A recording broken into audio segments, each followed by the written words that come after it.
Baik, kembali dalam cerita di sebalik berita, tetapi untuk waktu ini pastinya kami di X Ruang terus memberikan tumpuan kepada perkembangan semasa. Sudah tentu kita masih juga menantikan perkembangan baru ataupun pengumuman yang akan diumumkan oleh Perdana Menteri Datuk Seri Ismail Sabri Yaakob berkaitan dengan senarai rasmi menteri-menteri kabinet yang anda dapat, yang anda baca, yang anda receive lah daripada grup-grup WhatsApp itu belum lagi disahihkan, dan seperti mana yang disebutkan oleh Perdana Menteri semalam berkaitan dengan senarai kabinet hanya akan diumumkan tetapi dalam tempoh minggu inilah.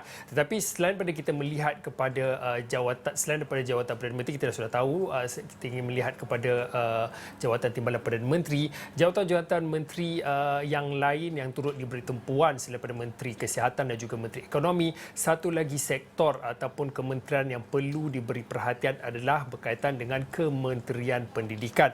Jadi untuk waktu ini saya nak bersama dengan pensyarah Pusat Kajian Pendidikan dan Kesejahteraan Universiti Kebangsaan Malaysia UKM, Dr. Anwar Ahmad. Doktor, teka-teki ataupun kita masih lagi menantikan siapa sebenarnya sosok ataupun tokoh ataupun pemimpin mana yang akan memimpin kementerian yang begitu mencabar dalam tempoh setahun 2 tahun pandemik ini. Kita tahu untuk tahun ini sahaja lebih pada 200 hari sekolah ditutup, anak-anak ataupun murid-murid terpaksa berada di rumah menjalani PDPR. Sebelum ini Dr. Anwar sendiri berkongsikan kalau dibuat perbandingan PDPR dan juga PDP secara bersemuka, sudah tentu PDP secara bersemuka lebih berkesan, tetapi dalam tempoh untuk waktu ini mungkin boleh sedikit beri kongsian kepimpinan baharu dalam Kementerian Pendidikan, adakah akan memberi kesan dan juga akan mengubah sedikit sebanyak polisi dan juga dasar-dasar yang telah pun ditetapkan ataupun yang telah pun dilaksanakan sebelum ini dalam tempoh yang begitu mencabar dalam pandemik COVID-19 ini, khususnya dalam sektor pendidikan, Doktor? Ya, terima kasih Fauzi. Betul, saya ingat antara sektor yang paling terkesan akibat COVID ini adalah selain pada kesihatan, ekonomi adalah juga sektor pendidikan. Sebab pendidikan ini dia meliputi 5 juta pelajar, hampir setengah juta guru dan jutaan ibu bapa yang terpaksa menguruskan pendidikan anak-anak mereka. Jadi apabila kita sudah hampir menutup sekolah 200 hari secara keseluruhannya untuk tahun 2020 dan 2021, tentu banyak kesan-kesan yang kita telah rasai sekarang akibat penutupan sekolah. Dan saya fikir ya seperti juga Fauzi dan seluruh rakyat Malaysia, saya juga berdebar-debar. Kita menunggu siapakah tokoh yang akan diangkat sebagai Menteri Pendidikan. Kerana pada saya cabaran yang paling besar yang akan dihadapi oleh Menteri Pendidikan yang baru adalah untuk memastikan sekolah dibuka semula dengan keadaan yang selamat dan anak-anak kita dapat kembali ke sekolah dengan mendapat kepercayaan penuh daripada ibu bapa. Kalau kita lihat hari ini, ibu bapa sangat risau tentang keadaan anak-anak mereka, tentang keselamatan anak-anak mereka, dan mereka sering bertanya-tanya apakah benar sekolah akan dibuka pada 3 Oktober ini, walaupun sebenarnya kita telah pun menangguhkan sekolah daripada 1 September kepada 3 Oktober. Melihatkan kepada program vaksinasi yang nampaknya untuk anak-anak sekolah ni belum lagi sepenuhnya dilaksanakan. Kita menjangkakan pada hujung September anak-anak yang akan ke sekolah ini yang layak untuk divaksinkan antara umur 12 hingga 17 tahun itu dapat diselesaikan program vaksinasi dan mereka dapat kembali ke sekolah.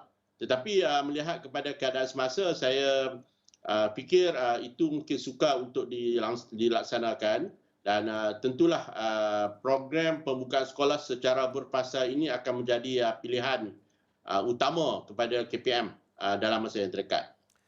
Doktor, benar jugalah apa yang doktor katakan, kerisauan dan juga kebimbangan kalau melihat kepada ramai ibu bapa yang menyuarakan kebimbangan kalaulah pembukaan sekolah dibuka pada 3 Oktober 2021. Itu ketetapan yang dibuat oleh kementerian yang sebelum ini, tapi dalam tempoh seminggu ini kita tahu akan dilantik menteri ataupun individu yang akan menerujui Kementerian Pendidikan. Mungkin ada perubahan ataupun akan dikekalkan tarikh itu. Melihat kepada situasi semasa dan juga mungkin sedikit pandangan doktor, adakah dengan kepimpinan baru ini akan mengubah cara, kita tahu bila ada sesi pembukaan sekolah ini, kita bukan cerita tentang SOP-SOP yang perlu murid-murid ataupun guru kaki tangan sekolah ini perlu amalkan, tapi kita bercakap tentang cara PDP misalnya, mungkin perlu berubah berdasarkan dan juga bersesuaian dengan situasi semasa. Begitu juga sebelum ini kita bercakap tentang pemusatan kuasa, penurunan kuasa diberikan daripada pihak atasan kepada pihak sekolah secara autonomi. Mungkin boleh dikongsikan perubahan apa yang ingin dilihat Dr. Anwar sebagai pemerhati dan juga pensyarah pendidikan untuk melihat kepada sektor pendidikan selepas ini, Doktor. Baik, saya seringkali menyatakan bahawa tarikh pembukaan sekolah ini adalah perkara kedua. Yang pertama adalah program vaksinasi itu sendiri. Kalau misalnya kita boleh selesaikan vaksin pada 1 September yang lepas, mungkin kita telah pun membuka sekolah kita pada 1 September nanti.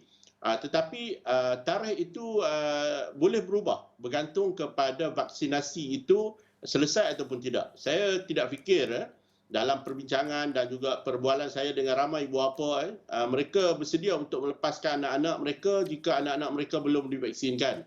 Yang pertama. Yang keduanya, mereka juga risau kalau ahli keluarga mereka juga belum selesai divaksinkan. Jadi tarikh sama ada 3 Oktober ataupun lebih lewat daripada itu bergantung kepada kejayaan program vaksinasi untuk ibu bapa, guru-guru dan juga pelajar sekolah. Baik, dari segi pelaksanaan PDPR ini, kita memang tahu dan bukan hanya di negara kita kajian telah dilakukan, hampir di seluruh dunia juga telah membuktikan bahawa PDPR ini bukanlah kaedah yang sangat berkesan jika kita bandingkan dengan PDP secara bersemuka. Tapi dalam keadaan kita tidak banyak pilihan dan itulah yang kita boleh lakukan, iaitu melakukan PDPR. Dan sepanjang 2 tahun, hampir 2 tahun kita melakukan PDPR ini, banyak inovasi, kreativiti yang telah dilakukan oleh pihak KPM, khususnya di kalangan guru-guru sekolah.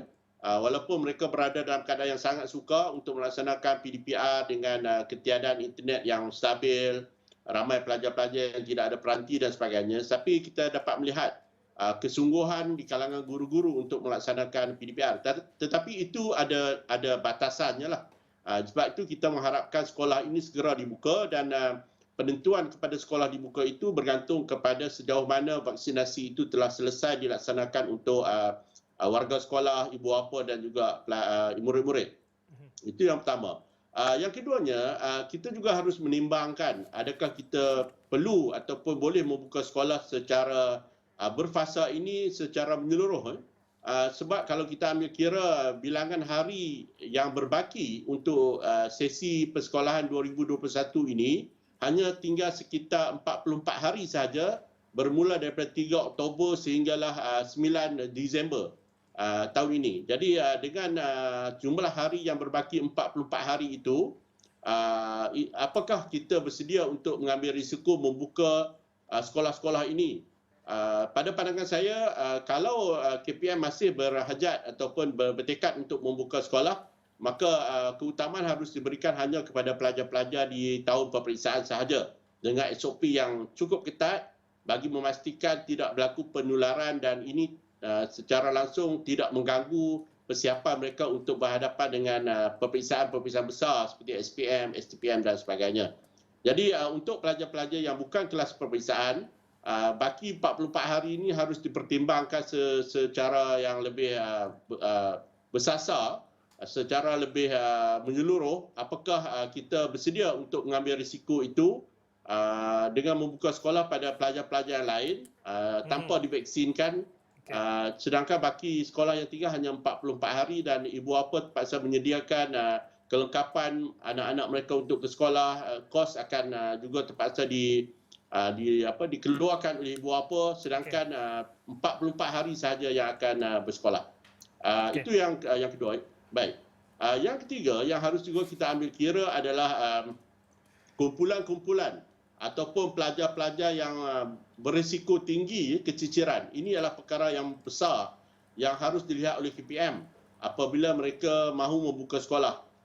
Kita ada 3 kumpulan pelajar yang telah dikenal pasti mempunyai risiko tinggi keciciran. Yang pertama adalah kumpulan anak-anak kita di tahun 1, tahun 2 dan tahun 3 yang mereka ini tidak dapat melakukan kemahiran 3M dengan baik sepanjang PDPR ini. Kumpulan kedua adalah mereka-mereka yang tidak mempunyai peranti dan internet sehingga menyebabkan PDPR mereka terganggu, terutamanya kumpulan B40, keluarga miskin dan juga di pedalaman. Dan yang ketiganya adalah anak-anak yang di dalam kategori OKU. Mereka juga berhadapan dengan masalah pembelajaran akibat ke sekolah yang ditutup. Jadi tiga kumpulan ini menjadi perhatian besarlah dalam kita nak melaksanakan PDPR dan ataupun kita nak membuka sekolah. Okey, terima kasih kepada Dr. Anwar Ahmad. Sama-samalah kita nantikan jika ada sebarang keputusan baharu berkaitan dengan khususnya berkaitan dengan sektor pendidikan, bila mana lantikan baharu berkaitan dengan Menteri Pendidikan baharu akan dilantik dan pengumuman itu akan diumumkan sendiri oleh Perdana Menteri Datuk Seri Ismail Sabri Yaakob dalam tempoh minggu ini. Saya kira itu saja untuk waktu ini. Saya Fauzin, ini cerita di Sebalik Berita. Kita jumpa lagi.